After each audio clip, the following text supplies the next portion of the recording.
Mr. Tickle by Roger Hargreaves. It was a warm, sunny morning. In his small house at the other side of the wood, Mr. Tickle was asleep. You didn't know that there was such thing as a tickle, did you? Well, there is.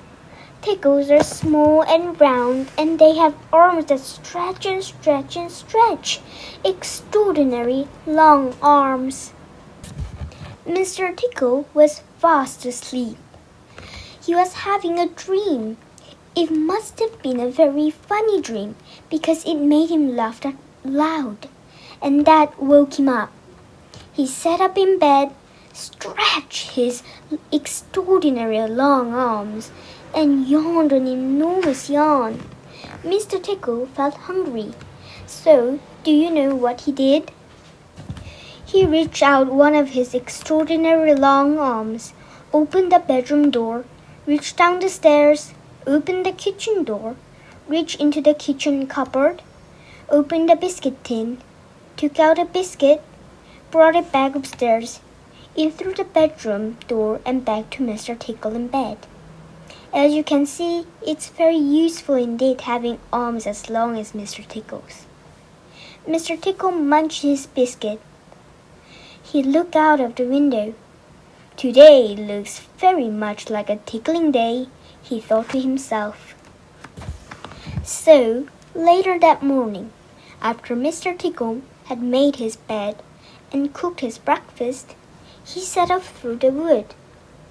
As he walked along, he kept his eyes very wide open, looking for somebody to tickle, looking for anybody to tickle. Eventually, Mr. Tickle came to a school. There's nobody about, so reaching up his extraordinary long arms to a high window ledge, Mr. Tickle pulled himself up and peeped in through the open window. Inside, he could see a classroom. There were children sitting at their desks, and a teacher writing on the blackboard.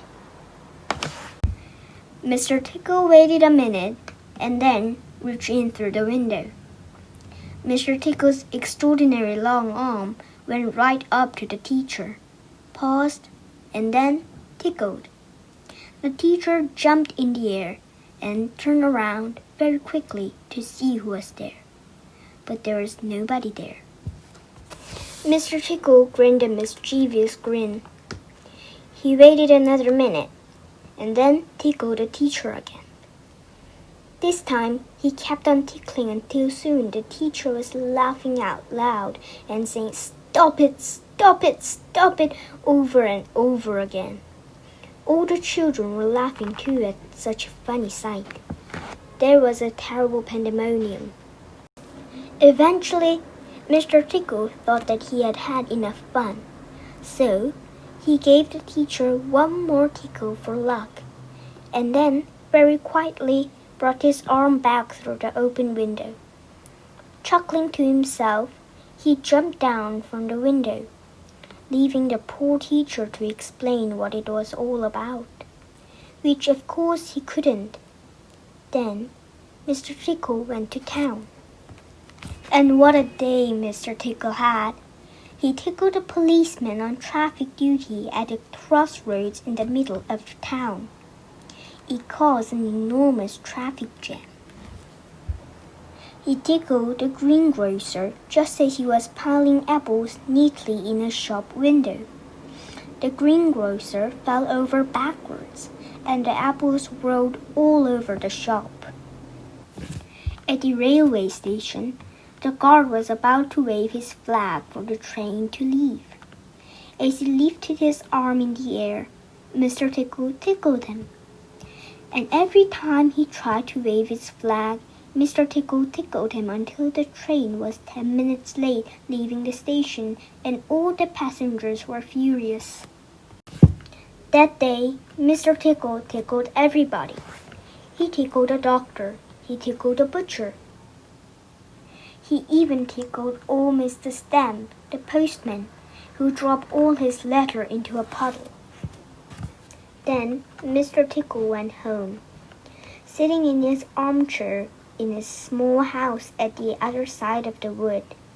He laughed and laughed every time he thought about all the people he had tickled.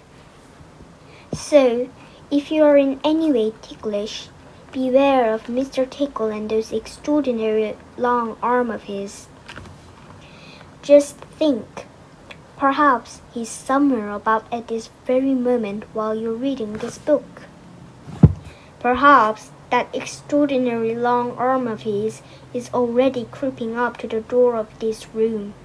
Perhaps it's opening the door now and coming into the room. Perhaps, before you know what is happening, you'll be well and truly tickled.